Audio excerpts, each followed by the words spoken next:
मनुष्य का पूरा जीवन एक दौड़ है, पर कोई पूछता नहीं कि यह दौड़ किस ओर है, मंजिल कहाँ है और क्या यह रास्ता कभी समाप्त भी होता है। इन्हीं प्रश्नों के बीच छिपा है एक अद्भुत रहस्य। वासना को लोग प्रेम समझ लेते हैं, तो कोई आकर्षण समझ लेता है, कोई इसे अपनी आवश्यकता कहता है और कोई इसे अपनी मर्दानगी, अपनी स्त्रैणता, अपनी पहचान। परंतु जो शब्द मनुष्य बोला रहा है वह शब्द मनुष्य के भीतर की सच्चाई नहीं बताते। वे सिर्फ एक पर्दा है, एक आवरण जो भीतर की बेचैनी को ढंकने के लिए लगाया गया है। तुमने कभी ध्यान से देखा है, दुनिया में हर दूसरा आदमी वासना के बारे में बात करता है, लेकिन कोई खुलकर नहीं स्वीकारता। क्यों? क्योंकि वासना के सामने हर मनुष्य असहाय है और जिसे हम जीत नहीं सकते उसके सामने झूठा साहस दिखाते हैं। मनुष्य कहता है मैं वासना को भोगता हूं, लेकिन चेतना के स्तर पर सच्चाई बिल्कुल विपरीत है। वासना ही मनुष्य को भोग रही है।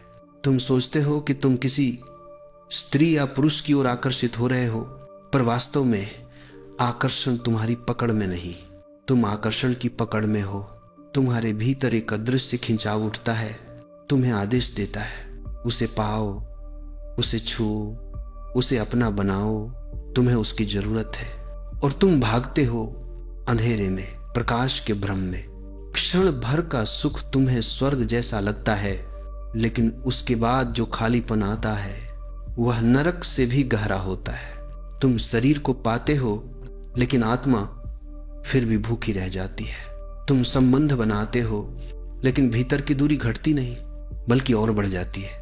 हजारों साल से मनुष्य यही खेल खेल रहा है, बार बार वही कहानी, वही प्यास, वही अधूरापन, वही निराशा। और सबसे दुखद बात, मनुष्य इस चक्र को पहचान भी नहीं पाता। उसे लगता है इस बार अलग होगा, इस बार पूरा हो जाऊंगा, इस बार यह प्यास बुझ जाएगी। लेकिन प्यास बुझती नहीं, प्यास और बढ़ती जाती है। क्यों बढ़ती है? क्योंकि वासना तृप्ति नहीं देती। वासना सिर्फ क्षणिक भूल देती है। एक पल के लिए तुम भूल जाते हो कि तुम खाली हो, एक पल के लिए तुम भूल जाते हो कि तुम टूटे हुए हो, एक पल के लिए तुम भूल जाते हो कि तुम अकेले हो। वासना तुम्हें भूलने देती है, भरने नहीं। और यही है वासना का फंदा। वासना कहती है तुम्हारे पास कुछ कमी है, किसी और के बिना तुम पूरे नहीं बन सकते। तो मनुष्य भागता है किसी की ओर, किसी के पीछे, किसी के लिए।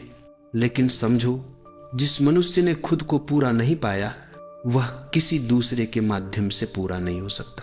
वासना पिंजरा है और मनुष्य उस पिंजरे को प्रेम समझकर गले लगाए बैठा है। कभी सोचा है यदि वासना में सुख होता तो दुनिया इस विषय में मौन नहीं होती। अगर वासना में पूर्ति होती तो पतन की इतनी कहानियां क्यों जन्म लेते। राजा से लेकर भिक्षु तक, संत से लेकर साधारण आदमी तक, हर कोई इसके चक्र में फंसा है।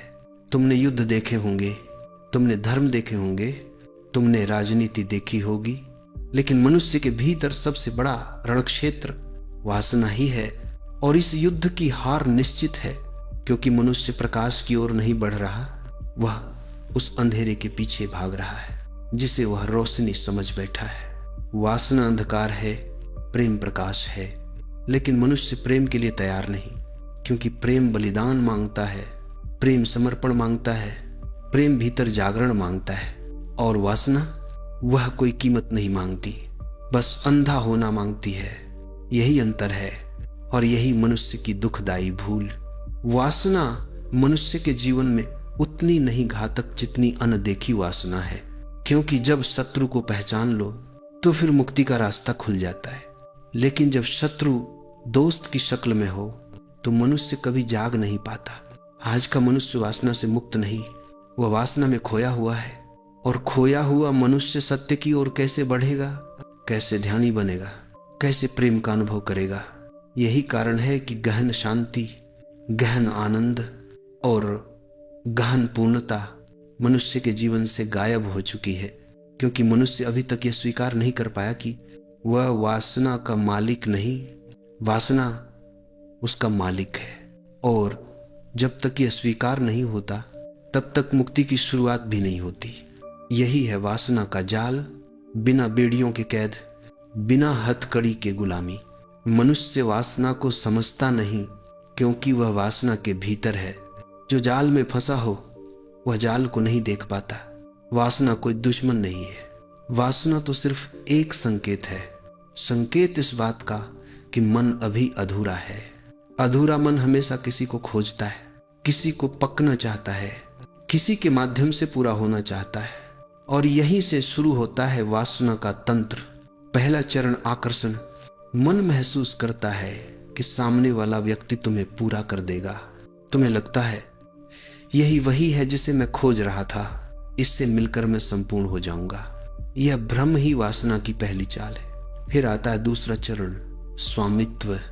जब आकर्षण गहरा होता है तो मन कहता है ये सिर्फ मेरा हो। यही है कमजोरी, यही खो जाता है प्रेम, और यहां जन्म लेती है जंजीरें।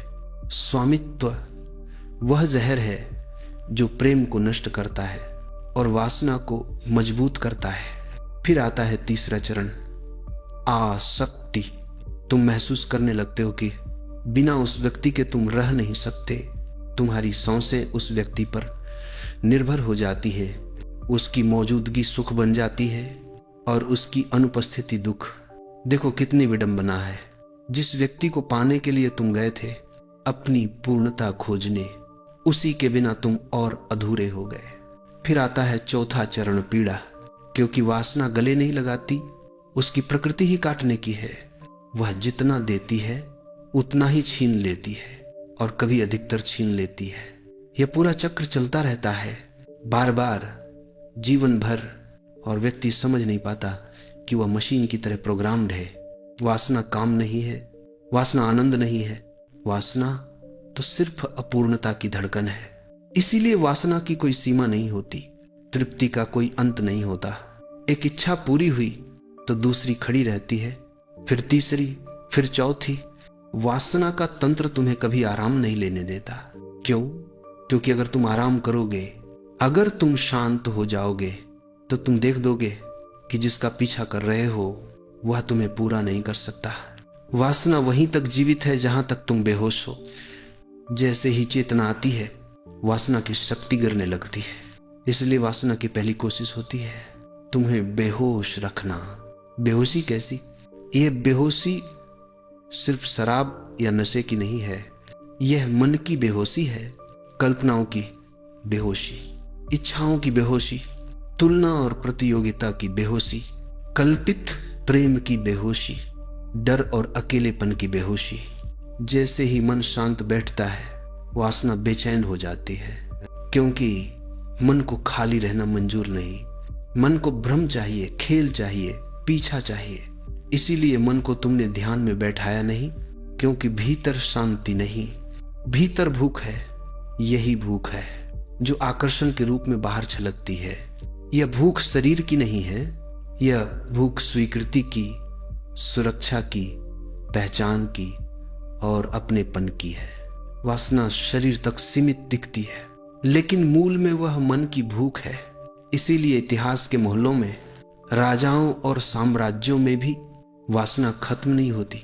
अत्यधिक धन वाला, अत्यधिक शक्ति वाला भी अंदर से उसी खालीपन में जल रहा होता है, जिसमें एक गरीब आदमी। खालीपन का कोई संबंध स्थिति से नहीं, खालीपन का संबंध चेतना से है। जब मन खुद को खाली महसूस करता है तो वह किसी और को ढूंढता है जो उस खालीपन को भर दे। लेकिन यही जगह पर सबसे बड़ा धोखा होता है। कोई दूसरा तुम्हें पूरा नहीं कर सकता, क्योंकि तुमने पूर्णता दूसरों में खोजी। तुम हमेशा दरवाजे खटखटाते रहे और हर बार वही परिणाम मिला। पहले उत्साह, फिर संतोष, फिर ऊब, फिर निराशा, फिर खोज किसी नए की। यही कारण है कि जिसकी भूख भीतर है वह बाहर खोजते खोजते बूढ़ा हो जाता है, पर प्यास नहीं बुझती। यह है वासना का असली तंत्र।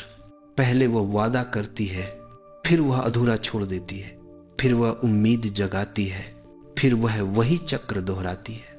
और मनुष्य समझता है गलती व्यक्ति में थी, लेकिन गलती व्यक्ति में नहीं, गलती खोज में थी। जो खाली है वो बाहर से नहीं भर सकता। वासना कोई पाप नहीं, वासना एक अचेतनता है और अचेतनता ही पीड़ा है। जब तक मन यह नहीं समझ लेता कि वासना का पूरा तंत्र उसकी ही ऊर्जा का भ्रम है, तब तक वह मुक्त नहीं हो सकता। मुक्ति का पहला कदम लड़ना नहीं, समझना है। जैसे ही समझ आती है, एक नई दुनिया खुलती है। ऊर्जा वासना में ठहरना छोड़ देती है और प्रेम में बदलने लगती है। मनुष्य की सबसे बड़ी भूल यह है कि वह वासना से लड़कर उससे मुक्त होना चाहता है। याद रखो, जिससे लड़ते हो उसे शक्ति दे देते हो, जिसे दबाते हो वह और गहराई में जड़ें जमा लेता है। वासना कोई सांप नहीं जिसे मारना है, वासना एक ऊर्जा है जिसे बदलना है।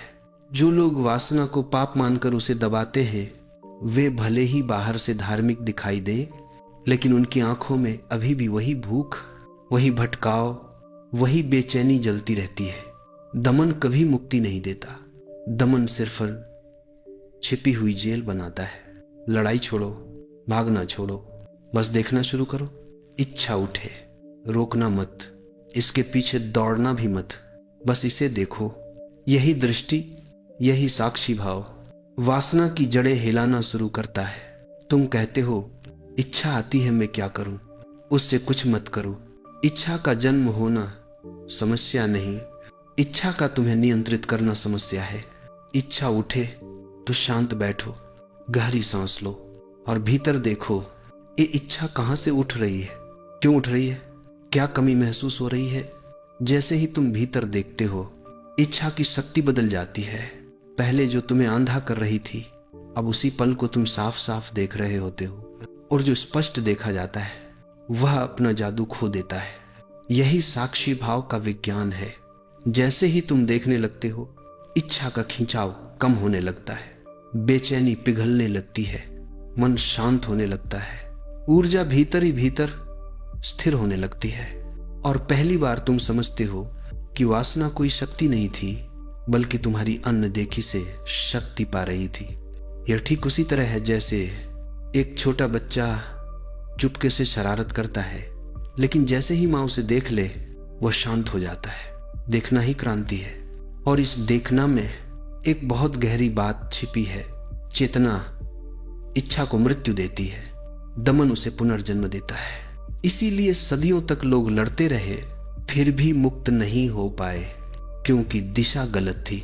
असली मुक्ति तब शुरू होती है जब ऊर्जा शरीर से ऊपर उठने लगती है, संवेगों से भावनाओं में, भावनाओं से प्रेम में, और प्रेम से ध्यान में। वासना बुरी नहीं है, वासना अविकसित प्रेम है, अपरिपक्व ऊर्जा है। जब तुम वासना को देखना शुरू करते हो, उसमें जागरूकता शामिल हो जाती है, और जागरूकता ऊर्जा को शुद्ध करती है। धीरे धीरे वही वासना जो तुम्हें बांध रही थी, तुम्हें मुक्त करने लगती है। फर्क सिर्फ दिशा का है। न समझने पर वासना तुम्हें नीचे खींचती है, समझ आने पर वही ऊर्जा तुम्हें ऊपर उठा देती है। यही कारण है कि सच्चे प्रेम और ध्यान में शरीर गौण हो जाता है, ऊर्जा सूक्ष्मतर दिशा में प्रवाहित होने लगती है। धीरे धीरे मनुष्य खोजता है कि उसे किसी के शरीर की आवश्यकता नहीं थी, उसे भीतर की पूर्णता की आवश्यकता थी। और जब मनुष्य भीतर पूर्ण होता है, वहीं से मुक्त प्रेम जन्म लेता है। ऐसा प्रेम जो आवश्यकता पर आधारित नहीं, बल्कि अस्तित्विक आनंद पर आधारित हो। ऐसा प्रेम जो कहता नहीं तुम मेरे बिना मैं अधूरा हूं, बल्कि कहता है मैं पूर्ण हूं, इसलिए मेरे भीतर बांटने को बहुत कुछ है। और यही वह स्थान है जहां वासना समाप्त नहीं होती, वासना परिवर्तित होती है। तुम वासना से दूर नहीं जाते, तुम वासना से ऊपर उठ जाते हो। जब ध्यान खिलता है, वासना अपनी जगह स्वतः गिर जाती है। जैसे पका हुआ फल पेड़ से गिर जाता है, तुम उसे तोड़ते नहीं, वह अपने समय पर गिरता है, क्योंकि परिपक्वता आ चुकी है। यही है मुक्ति का वास्तविक मार्ग। संघर्ष मत करो, जागो, दबाव मत समझो, भागो नहीं, देखो, खोजो नहीं, भीतर लौटो।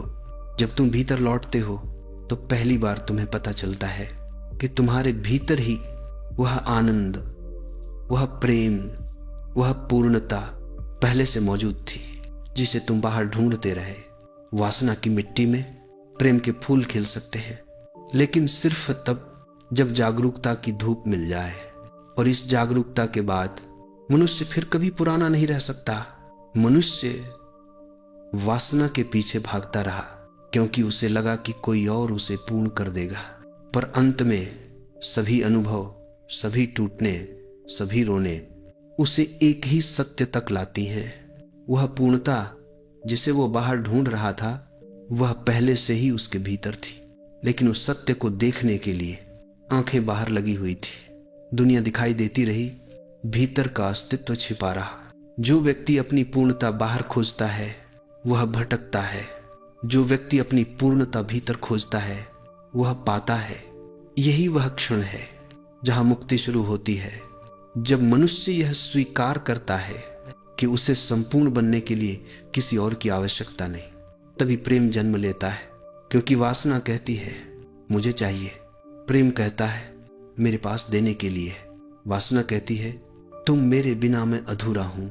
प्रेम कहता है मुझे तुम्हारी जरूरत नहीं, पर तुम्हारे साथ रहकर आनंद आता है। वासना की भाषा आग्रह है, प्रेम की भाषा स्वतंत्रता है। वासना के हाथ में जंजीर होती है, प्रेम के हाथ में फूल होता है। और यही वह क्रांतिकारी बिंदु है जब व्यक्ति समझ पाता है कि प्रेम और वासना विरोधी नहीं है, वे एक ही ऊर्जा के दो स्तर हैं। नीचे हो तो वासना, ऊपर उठो तो प्रेम। वासना पकड़ना चाहती है, प्रेम छोड़ने की क्षमता देता है। वासना स्वयं के लाभ के लिए दूसरे का उपयोग करती है, प्रेम दूसरे के आनंद में स्वयं का आनंद पाता है। वासना के लिए दूसरा एक साधन है, प्रेम के लिए दूसरा एक उत्सव है। वासना डर से पैदा होती है, प्रेम स्वतंत्रता से जन्म लेता है। जैसे ही व्यक्ति भीतर पूर्ण होता है उसे कोई कमी नहीं रहती, कोई आश्रय नहीं चाहिए, कोई सहारा नहीं चाहिए, और वहीं से वह पहली बार प्रेम करने में सक्षम होता है। ऐसा प्रेम जो बांधता नहीं, मुक्त करता है। ऐसा प्रेम जो स्वामित्व नहीं चाहता, साथ चाहता है। ऐसा प्रेम जो शरीर तक सीमित नहीं, अस्तित्व तक विस्तार चाहता है। और अगर ऐसा प्रेम दो व्यक्तियों के बीच जागे तो वह स्वर्ग का द्वार बन जाता है, क्योंकि उस प्रेम में न अविश्वास है, न नियंत्रण है, न भय है, न अपेक्षा है। वहां सिर्फ स्वीकार है। तुम जैसे हो वैसे सुंदर हो। ऐसे प्रेम में अहंकार पिघल जाता है, अलगाव खत्म हो जाता है, और मनुष्य पहली बार अनुभव करता है एकत्व, सब एक है, सब उसी स्रोत से जन्मे हैं। और इस अनुभव के बाद मनुष्य किसी को चोट नहीं पहुंचा सकता, किसी का उपयोग नहीं कर सकता, किसी को दास नहीं बना सकता, क्योंकि प्रेम वही कर सकता है जो स्वयं से शांत हो चुका है। और यही वह क्षण है जहां मनुष्य दूसरों पर नहीं, अपने ऊपर मालिक बन जाता है। वह अपनी वासनाओं का गुलाम नहीं रहता, वह अपनी भावनाओं में बह नहीं जाता, वह अपनी इच्छाओं के घोड़े पर नहीं लटकता, बल्कि लगाम हाथ में रखता है। न इच्छा को नश्वर शत्रु मानता है, न शरीर को कारागार, बल्कि शरीर को एक सुंदर माध्यम मानता है। ध्यान, प्रेम, पूर्णता अनुभव करने का, इसे मैं कहता हूं स्वामित्व नहीं, स्वामित्व से परे जाना। और इस अवस्था में जीवन बदलता नहीं, जीवन सुंदर होने लगता है। रिश्ते टूटते नहीं, रिश्ते गहरे होने लगते हैं, क्योंकि अब संबंध आवश्यकता पर नहीं, चेतना पर आधारित है। ऐसे मनुष्य के साथ होना ही ध्यान बन जाता है। ऐसे मनुष्य की उपस्थिति ही प्रार्थना बन जाती है। ऐसे मनुष्य की ऊर्जा ही अनुग्रह बन जाती है। और यह सब तब होता है जब व्यक्ति बाहर भागना बंद करता है और भीतर यात्रा शुरू करता है। ये यात्रा कठिन नहीं है, तुम्हें बस एक कदम उठाना है। स्वयं को देखना शुरू करो। जैसे ही तुम अपने विचारों, अपने आवेगों, अपनी इच्छाओं, अपनी वासनाओं के साक्षी बनते हो, परिवर्तन होना शुरू हो जाता है। और अंत में उसी ऊर्जा से प्रेम खिलता है, और प्रेम के बाद एक और गहरा फूल खिलता है।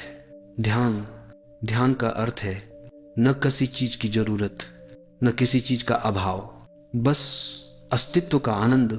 उस क्षण मनुष्य वासना से नहीं, प्रेम से नहीं, स्वयं से भी पार चला जाता है, और वही अंतिम स्वतंत्रता है। इस जागरण में मनुष्य खोजने वाला नहीं रहता, वह वही बन जाता है जिसकी वह खोज कर रहा था। आनंद, पूर्णता, शांति, उत्सव, और तब प्रेम उपजता नहीं, प्रेम फैलता है। जैसे इत्र की सुगंध स्वतः फैलती है, ऐसे ही तुम्हारी उपस्थिति दूसरों को बदलने लगती है। तुम प्रेम करते नहीं, तुम प्रेम हो जाते हो, और यही है जीवन की पराकाष्ठा, यही मुक्तिपूर्ण होती है।